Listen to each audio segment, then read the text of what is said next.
50 سال گزرنے کے باوجود سیاہ فام انقلابی لیڈر مارٹن لوتھر کنگ کا نسلی برابری کا خواب امریکن سوسائٹی میں ابھی تک پورا نہیں ہو سکا۔ براک اوباما کے صدر بننے کے باوجود یہ امید کی جا رہی تھی کہ شاید امریکن سوسائٹی نے نسلی برابری کو ایکسیپٹ کر لیا، مگر سیاہ فام جارج فلائیڈ کی موت نے ایک مرتبہ پھر اس بات کو امپوز کر دیا، انشور کر دیا کہ ابھی بھی امریکن سوسائٹی کے اندر نسلی امتیاز موجود ہے۔ جارج فلائیڈ جن کو مارا گیا، قتل کیا گیا ایک سفید فام پولیس اہلکار کی جانب سے، جس وقت ان پہ الزام لگایا گیا کہ انہوں نے جعلی کرنسی استعمال کرتے ہوئے سگریٹ خریدے اور ان کو ایک اہلکار نے دبوچا اور ان کی گردن پر اس طریقے سے گھٹنا رکھا کہ وہ 8 منٹ اور 40 سیکنڈ تک زندگی کی بھیک مانگتے رہے۔ ان کو سانس تو نہیں ملا، زندگی تو نہیں ملی، مگر موت ضرور مل گئی۔ کیمرے کی آنکھ نے جب یہ عکس بندی کی ان مناظر کی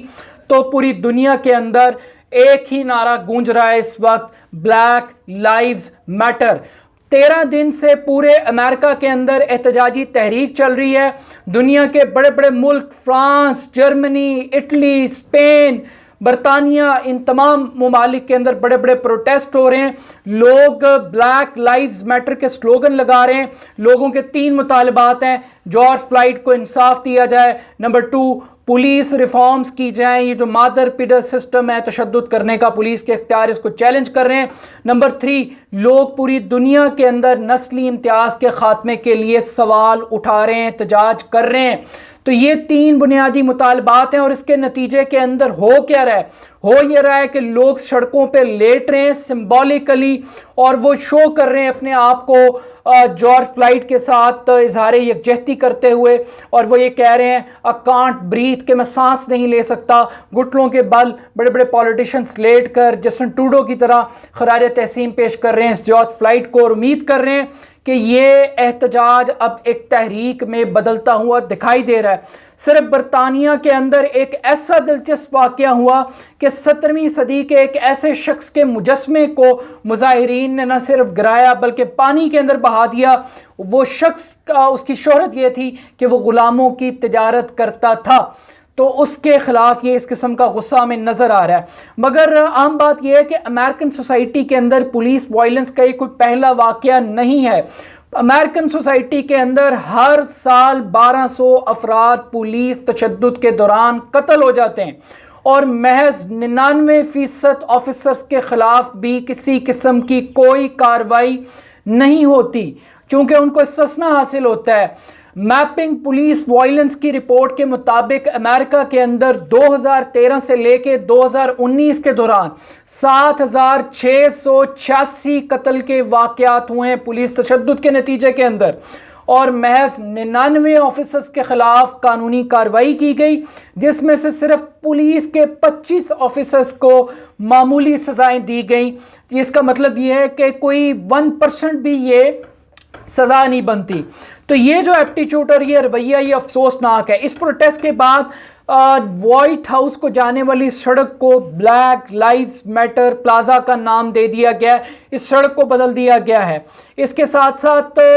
دنیا بھر کے اندر بھی ہمیں بہت بڑے بڑے پروٹیسٹ ہوتے دکھائی دے رہے ہیں، لیکن جو ڈونلڈ ٹرمپ کا رول تھا وہ ہندوستان کے مودی کی طرز کے اوپر تھا۔ یہ جو نسلی امتیاز ہے یہ صرف امریکہ کی کہانی نہیں ہے، یہ نسلی امتیاز ہمیں بھارت کے اندر بھی نظر آتا ہے، جہاں پہ برہمن شودر کاسٹ سسٹم ایگزسٹ کرتا ہے۔ یہ نسلی امتیاز ہمیں مذہب کی بنیاد کے اوپر بھی نظر آتا ہے، جہاں پہ اسلامو فوبیا کا شکار چٹی چمڑی والے مسلمانوں کے اوپر ظلم کرتے ہیں، مسلمانوں کو دہشت گرد قرار دے دیا جاتا ہے۔ جہاں مسلمان نظر آتا ہے، جہاں پہ کہیں دہشت گردی ہوتی ہے تو مسلمانوں کے اوپر الزام عائد کر دیا جاتا ہے۔ تو یہ ایک ایپٹیچیوڈ ہے جو رنگ و نسل کی بنیاد سے بالکل بالا تر ہے۔ بٹ آج جو اس کیمپین کے اندر سب سے بڑا بیسک فلا ہے وہ صرف یہ ہے کہ بلیک لائیوز میٹر کی بجائے ہمیں ہیومن لائیوز میٹر کے سلوگن کی ضرورت ہے۔ کیونکہ صرف کالوں کی زندگی امپورٹنٹ نہیں ہے، صرف سفید چمڑی والوں کی زندگی امپورٹنٹ نہیں ہے،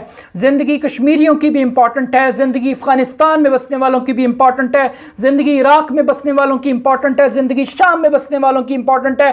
زندگی دنیا کے ہر کونے میں بسنے والے انسان کی امپورٹنٹ ہے۔ صرف یہ نہیں ہو سکتا کہ اگر امریکہ کے اوپر ٹوئن ٹاور کا اٹیک ہوگا تو وہ پوری دنیا کا ہم تباہ کر دے گا، وہ عراق پہ جھوٹا الزام لگا کے ویپن آف میس ڈسٹرکشن کا پوری دنیا کا ہم تباہ کر دے گا، یہ اپروچ اب ہمیں ختم کرنی پڑے گی، اور یہ کالے اور گورے کے درمیان ان نعروں کو ڈیوائیڈ نہیں کرنا۔ کیونکہ پیغمبر اسلام حضرت محمد مصطفیٰ صلی اللہ علیہ وآلہ وسلم نے خطبہ حجۃ الوداع کے اندر ایک پرنسپل دیا تھا، اور وہ یہی یونیورسل پرنسپل ہے کہ کسی گورے کو کسی کالے پر، کسی کالے کو کسی گورے پر، کسی عربی کو کسی اجمی پر، اور کسی اجمی کو کسی عربی پر کسی قسم کی کوئی فوقیت حاصل نہیں ہے۔ اگر کوئی فوقیت حاصل ہے تو وہ محض تقوی کی بنیاد پر ہے،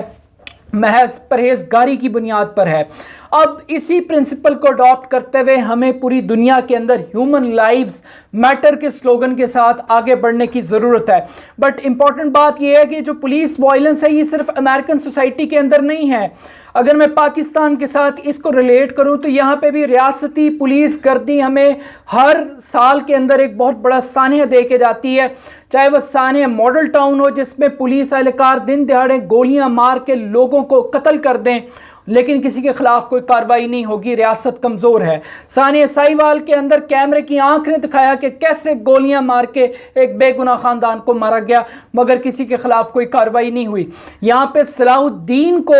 تشدد کے دوران، پولیس کسٹڈی کے دوران تشدد کر کے ہلاک کر دیے جاتے ہیں، اور ایسی سینکڑوں مثالیں ہیں مگر کوئی کارروائی نہیں ہوتی۔ تو یہ جو جارج فلائیڈ کا کیس ہے یہ صرف امریکن سوسائٹی کا کیس نہیں ہے، یہ صلاح الدین کا کیس ہے، یہ سانحہ ماڈل ٹاؤن کا کیس ہے، یہ سانحہ ساہیوال کا کیس ہے، یہ خروٹ آباد کے شہداء کا کیس ہے جن کو دن دہاڑے گولیاں مار دی جاتی ہیں، یہ اس کراچی کے سرفراز کا کیس ہے جس کو دن دہاڑے گولیاں مار کر بغیر کسی الزام کے قتل کر دیا جاتا ہے۔ تو آئی تھنک کہ ہمیں آواز انسانوں کے لیے اٹھانی چاہیے۔ بٹ ایک چیز اور بڑی امپورٹنٹ ہے کہ ڈونلڈ ٹرمپ کا رول اس پوری پالیٹکس کے اندر، اس پورے ایجیٹیشن کے اندر بہت خطرناک تھا۔ نفرت انگیز ٹویٹ کیے گئے، نفرت انگیز پیغامات پہنچائے گئے، وہ ہندوستان کے مودی کے نقش قدم پر چلتے ہوئے نازسٹ مائنڈ سیٹ ہٹلر کی اپروچ کے ساتھ ڈونلڈ ٹرمپ کیا پیغام دے رہا تھا کہ جب شوٹنگ ہوگی تو لوٹنگ بھی ہوگی، جب لوٹنگ ہوگی تو شوٹنگ بھی ہوگی۔ وہ یہ پیغام دے رہے تھے کہ شیطانی کتے چھوڑ دیے جائیں مظاہرین کے اوپر، وہ یہ پیغام دے رہے تھے کہ فوج کو طلب کر کے فوج کو امریکی عوام کے اوپر حملہ کروا دیا جائے اور منہ توڑ جواب دیا جائے۔ لیکن ہم نے دیکھا کہ امریکن سوسائٹی کے اندر اس کے اوپر اس قدر تنقید ہوئی کہ صحافیوں کو گرفتار کرنے کی کوشش کی گئی، صحافیوں کو دھمکایا گیا، ڈرایا گیا، ایک خوف کی فضا قائم کی گئی۔ لیکن آج یہ 13 دن کے احتجاج کے بعد یہ صرف ایک واشنگٹن ڈی سی کا کیس نہیں رہا، یہ نیو یارک کا، یہ پینسلوینیا کا، یہ جارجیا کا کیس نہیں رہا، آج یہ پوری دنیا کے 12 بر اعظموں کے اندر ایک ہی آواز گونج رہی ہے کہ بلیک لائیوز میٹر، اور اس آواز کو میں پاکستان کے اندر چینج کرتے ہوئے کہہ رہا ہوں، ہیومن لائیوز میٹر۔ تو آئی تھنک کہ ہمیں اس نسلی امتیاز کا خاتمہ چاہیے، اور امریکن سوسائٹی کے اندر ایک اور بڑی جو امپورٹنٹ بات ہے کہ اگر صرف آپ حاملہ خواتین کی اموات کی بات کر لیں تو امریکہ کے اندر سیاہ فام خواتین کی اموات زیادہ ہے بنسبت سفید فام کے۔ اگر آپ ڈرگز کے حوالے سے سزاؤں کی بات کریں جو کہ ایکولی استعمال کی جاتی ہیں سفید کمیونٹی اور بلیک کمیونٹی کے دوران،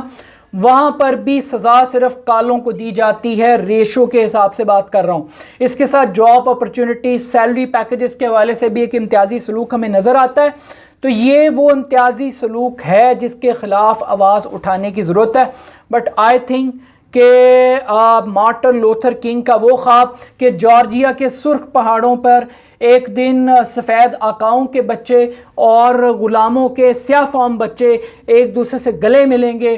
میرا یہ خواب ہے کہ میرے بچوں کو رنگ اور نسل کی بجائے ان کے کردار کی وجہ سے پہچانا جائے، یہ خواب ابھی بھی ادھورا ہے۔ اس خواب کی تکمیل جارج فلائیڈ کی موت کر پائے گی یا نہیں یہ تو فیوچر بتائے گا، لیکن ایک چیز طے ہے کہ اگر ہم نے نسلی امتیاز کا خاتمہ کرنا ہے تو ہمیں اپنے نعروں کو بھی نسلی امتیاز سے بالاتر رکھنا پڑے گا، اور ہمیں کہنا پڑے گا کہ بلیک لائیوز میٹر کی بجائے ہمیں یہ کہنا پڑے گا کہ ہیومن لائیوز میٹر، اور وہ ہیومن لائف آج چیلنج ہو رہی ہے، اس کو خطرہ ہے ہندوستان کے مودی سے کشمیر کے اندر، اسرائیل سے خطرہ ہے فلسطینی انسانوں کو، اور امریکہ سے خطرہ ہے عراق کو، افغانستان کو، جو تباہی مچائی گئی افغانستان میں بسنے والے، شام میں بسنے والے، سیریا میں بسنے والے، عراق میں بسنے والے جتنے بھی مسلمان جہاں جہاں بس رہے ہیں اور انسان بس رہے ہیں، ان سب کی زندگیاں مقدم اور امپورٹنٹ ہے۔